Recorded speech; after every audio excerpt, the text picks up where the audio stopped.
Is Dr. Shuey. Dr. Shuey is the Director, Strategic Safety Solutions Private Limited, Australia, and he's a specialist in international road safety, education, and road policing, providing good practice solutions and road safety strategies to meet authoritative needs.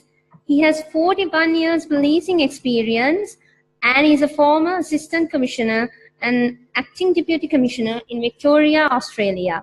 As an international road safety specialist since 2003, he has undertaken road safety capacity reviews in Cambodia, Indonesia, Ethiopia, and Yemen. He will be presenting online on the topic of road policing and enforcement, developing capacity with a strategic approach. Dr. Ray? Thank you very much for that introduction. I appreciate the opportunity, and good morning to everyone. I'd like to share with you some of my experiences from 41 years within the police force and the last 14 years involved in international road safety in Africa, the Middle East, China, Cambodia, Philippines, Indonesia. So the issues that I would like to talk about are building capacity within the police organisations throughout the world and adopting a strategic result so that we're getting actual results rather than just talking about them. I'd like to focus firstly on the global plan for the decade of action, which Ken mentioned, and we talk about safe systems and the partnerships that are involved. My particular concern is about safe road users and particularly about saving our children. This is the most important thing, that we have millions of children killed throughout the world every year, and what are we doing about them to protect both them and other road users. I like to set a challenge and say in 2011, Sri Lanka with 110 other countries decided to sign up to the United Nations Decade of Action, and that was to cut the road safety in each country by 50% by 2020. And the first challenge question is, are you meeting your targets? And if not, why not? So we are concerned about the lack of achievement throughout the world, but we're still focusing on the same projects to achieve our results. So I'd like to do a reality check, and the basis of that is the crash causes. Internationally around the world, 80 to 95% of crashes worldwide are caused by illegal driver behaviours. That is speed, drink driving, drug driving, running red lights, dangerous driving, careless driving. Not human errors, they're just excuses because we continue to misbehave on the roads by illegal driver behaviour. The human error component is a small percentage, judging distances and closing the gap, and concentration lapses. So the remedy from our point of view is to go for the heart of the problem. We have 2.5 years left to meet the United Nations Declaration of the Decade of Action, so we need to take smart actions. Road policing enforcement achieves good results in the short term, and engineering, as proposed by Ken previously, very beneficial for long-term gains, because you then, if you have a divided road, you then have a major improvement in road safety because you avoid the head-on crashes. So looking forward with the problems that associated with traffic policing in the low to middle income countries, the first is role definition. We're overrun with responsibilities for traffic control, traffic management, VIP escorts, licensing, registration, public order, security. And not many countries have a clear definition of what is required from their road policing organisations. They always say we need more road policing, but what does that mean? We have a lack of infrastructure support, and that is inadequate and unenforceable traffic laws, inefficient legal systems, ineffective databases. Traffic police are sometimes poorly trained, poorly remunerated, lack of political priority and political will to support road safety. and ineffective partnerships and community support for road safety focus. And also the crash data for which we rely on is sometimes not as good as it should be, because we don't have the infrastructure and the IT communications to actually achieve those targets. So the key from our point of view in our studies has been intelligent-led enforcement, good practice. And that means dynamically driven and outcome focused. We want to look at the results. What do we want to achieve? Our enforcement must be active and visible. And what does that mean? Every police officer working on the road should have a vest like I'm wearing. Every police officer should have some type of directional traffic wand, something that's clearly visible. We need also to make sure that we have clear displays when we have checkpoints and checkpoint operations, so that we have the issues of complete signage and that. So we need to have the type of visibility so that everybody can see what's happening and they know that we're out in force and achieving the results that we're after. So these are important issues in terms of that, creating that visibility and creating the impact upon our community that are our road users, and we need to protect them. We also need to make sure that we have the technology to record the issues, and this is why we always recommend body videos, which attach to your uniform or your vest, and they record everything that's happening in a policing environment. So recording enforcement must be planned and systematic, and our strategies must result in actions. We need to evaluate and refine your strategies. And enforcement must be perceived to be anywhere, anytime, and for anybody. No such thing as VIP treatment and people who are exempt from the law. That's just not on. The studies that we have done over the years have developed a capacity building foundation, and this is known as the International Road Policing Assessment Program. It is very similar to the NCAP program for cars and the IRAP program for the roads. And this is to identify the data as the key element. The crash data, the data analysis, the data sharing, and the data integration. We need to focus on community relationships, education, awareness, and community attitudes, partnerships, and use of the media. We need the support infrastructure, registration, licensing, offence history, and judicial systems. They all need to back up the police enforcement strategies. Our police officers all need to be professional, training, competency with collision investigation, and a high level of ethics and professional behaviours. And we need to have a strong operational capability so that we can provide that impact into the community and produce evidence-based results.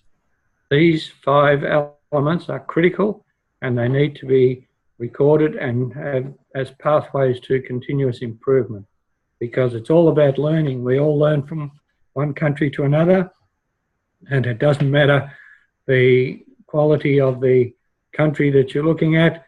We can all share experiences and gain extra information and knowledge. Our international good practice, always strong enforcement, highly visible, active and consistent. We need good legislation. We need to directly link enforcement with education to increase public knowledge.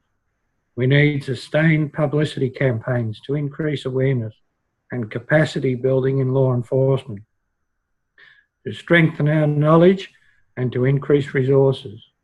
We need to apply a mix of general deterrence and specific deterrence.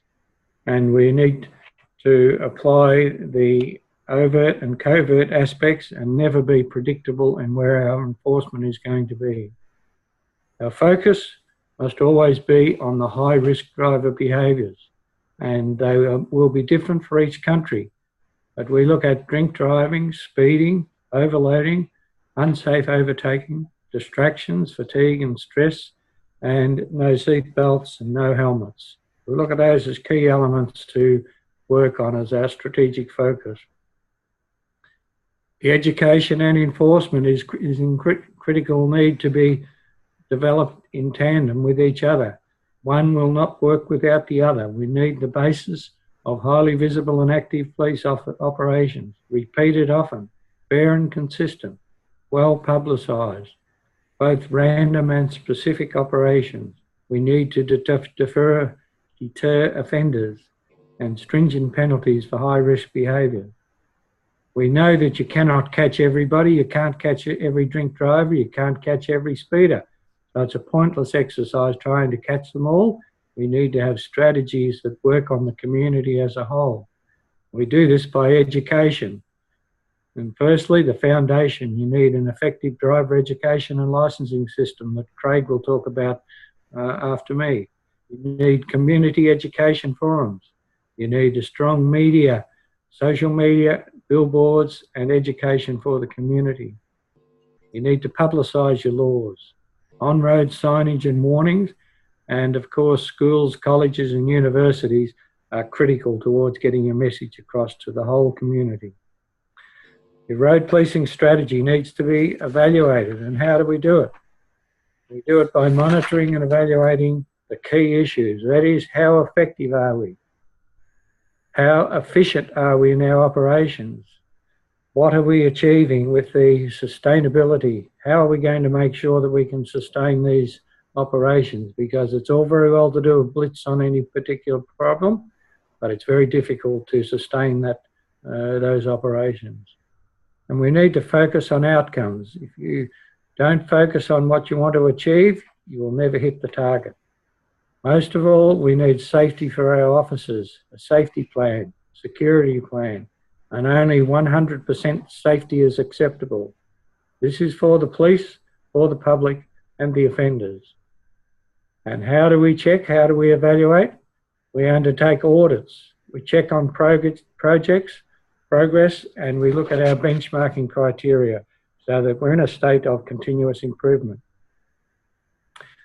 A case study from Cambodia from 2004 through to 2010, where there was a lot of effort put into helmet wearing. We started in the schools, worked through the community, and you'll see the results achieved when we had public awareness campaigns, and we had a rate of 24%. You mix that with the enforcement and you get up to 56%. And then you have strong enforcement and you get to a wearing rate of 90%. So this shows that in a short period of time, you can actually get very good results that demonstrate that education and enforcement are critical areas for success. So look at the statistics for Sri Lanka. Last year, 3,000 deaths. That's 7 a day. That's critical. And it's equivalent to 8 to 10 jumbo planes crashing throughout the year. What would the world do if Sri Lanka had 8 to 10 jumbos crashing their territory? We look at the results and we see what are the causes of crashes and the vehicles involved, and we find that buses, lorries, three-wheelers and motorcyclists. And consistent with the international research, 85% of crashes are recorded in Sri Lanka as being from illegal driver behaviours. So some community messages, and I note you have many over there to get the message across to the community, but one key issue is respect for self, respect for passengers, and respect for other road users. To have a disciplined driving environment and to establish a safety culture amongst the community. One thing I noted from looking at about 50 videos from the CCTV vision is that the majority of crashes occur with two vehicles, buses, trucks, motorbikes, three-wheelers, going in one direction or the other, even head-ons. And there is very little indication that there is evasive action taken with either vehicle. And this indicates that there is a strong need for hazard perception so that people can realise when the dangers are imminent and take some evasive action to reduce those particular crash impacts. Okay, looking at some of the issues that are critical in terms of crashes, and that is speed. And we know from research that in a 60-kilometre speed zone, for every 5 kilometres travelled above the speed limit, then the risk of casualty crashes doubles. So this is an important consideration. People just don't believe that sort of information. It's okay to go 5 or 10 kilometres over the speed limit and nothing will happen. But the reality is, when you go over that speed, the dangers of having a crash double. The next thing is to ask what are the real causes of crashes. And we quite often fob off a crash by saying that was caused by speed on the highways or excessive speed. But the important thing is to say, why was the driver speeding? Why did the driver think speeding was okay? What enforcement activities occurred in that vicinity? How frequently do people speed in those locations? What is speeding dealt with in terms of education and risks? Is there any on-road education of the risks? What police actions will prevent future crashes? And for every crash that happens, we should ask the question, how can we prevent this crash in the future? And this is the basis of Vision Zero, to make sure that we eliminate crashes. Okay, we've had one today. How can we eliminate it tomorrow? We should learn from all the information that's available. Drink driving, international studies have indicated that if you're 0.05, then it's twice as likely that you'll be involved in a crash than if you're a non-drinker. If you're 0.08, then you're 4 times more likely to be involved. If you're on a motorcycle and you're 0.05, then the risk of crashes is 40 times. Texting or driver distractions, we look at those. What's a driver distraction? Eyes off the road, hands off the wheel, mind off driving. And we take this example here. If you're texting for 5 seconds, you're driving at 110 kilometres per hour, eyes off the road, that's equivalent to travelling the whole length of Dambulla International Cricket Stadium. So that's a real eye-opener, and you need to work out the same sort of reactions and issues for travelling at 60 kilometres per hour or 80 kilometres per hour. Okay, fatigue and crash risk. We know that if you're awake for more than 17 hours, then your crash risk dramatically increases. And we work at various strategies. How do you combat fatigue? And the only real answer is sleep. You can't drive for 24 hours, you can't drive for 15 hours. So you need to take strategies into place to make sure that these don't happen. And a couple of recommendations we bring in from our environment here in Victoria. We have chain of responsibility legislation. That means that every person who has control over any link in the total transport process may be responsible for any crashes. And we look at who can that be.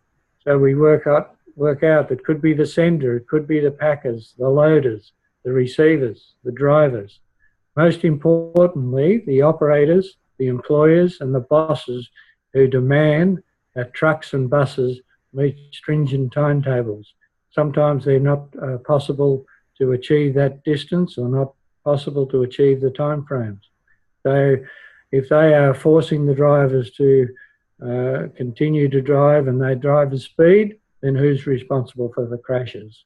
Balanced against that, we need to make sure that we have positive rewards, carrot and stick, and positive rewards for the transport industries, for the buses and for safe driver initiatives. The driving hours legislation, as we have here in Australia, that trucks and buses are all limited to certain driving hours. We say that in a 24-hour period, you should not drive for more than 12 hours maximum, and you should not work for more than 14 hours a day. You need to sleep, and you need legislation to cover that arrangement so that people don't infringe on the law. So we have logbooks or we have engine management systems if your vehicles are more sophisticated, and the police should have access to all those and be able to infringe people who disrespect the rules and regulation. What is work? Sometimes some transport organisations get drivers to load, inspect, repair, refuel, etc., and classify that as not working or not being involved in driving and try and crib a few hours. So these are important to make sure that this legislation is stringently enforced, because they are major causes of the crashes on your roads. Okay, the police enforcement strategy. High visibility at strategic locations with checkpoints and roadblocks. High visibility patrols mixed with covert policing. Need to vary the intensity, the time of day and the night. Many police officers working in different locations, saturated policing, and good signage. If you're doing helmet enforcement, have the sign there telling people what it's all about. If you're doing drink driving enforcement or speed enforcement, have the signs there. Make sure your lighting is very, very strong at night time so that there's no dangers for the police or the public. Okay, so your enforcement must match your trauma. If your enforcement is up, then your trauma must go down. And bear in mind, there could be a 2-month lapse between enforcement strategies put into place and drops in road injuries and road fatalities. So you need to make sure you concentrate. If you've got hotspots in your cities, work on those. If you've got hotspots at night time, a lot of police organisations, they have all their maximum effort in the daytime, and many of their serious crashes happen at 2 or 3 o'clock in the morning. So you need to match that. So the importance of the message. The media is your best friend, and you need to target messages consistently in the media and make sure that your publicity gets to the point and people understand it. Just in summary, 10 critical components. Intelligent lead, ensure good data. Know the real causes of crashes. Strengthen your partnerships. Have public acceptance to gain community understanding and respect for the law.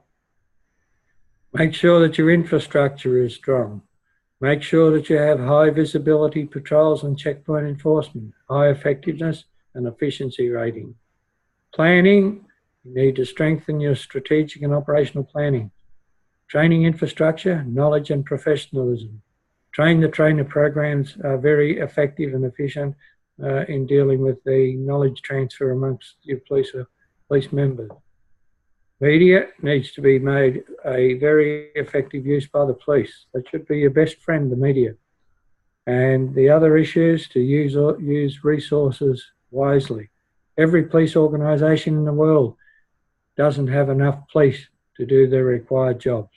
They don't have enough resources, they don't have enough cars or infrastructure, but we need to use those resources efficiently. And most importantly, we need to evaluate the whole process and make sure we learn from our mistakes. Key review points: speeding, drink driving, drug driving, dangerous overtaking, texting, driving whilst fatigued, lack of respect for other road users. These are all key issues we should focus upon and really put the effort in to achieve results. You cannot work education alone, or you cannot work enforcement alone. They must be combined. And we must increase the perceived risk of being caught and punished as a driver. So, putting it all together, we should be able to work together. We need collaboration with all our organisations, and if we work together, we can achieve the successes we need and the targets set by the decade of action. I appreciate the interest in road safety, and we look forward to working arrangements in the future so that we can reduce road trauma and have a safer road environment.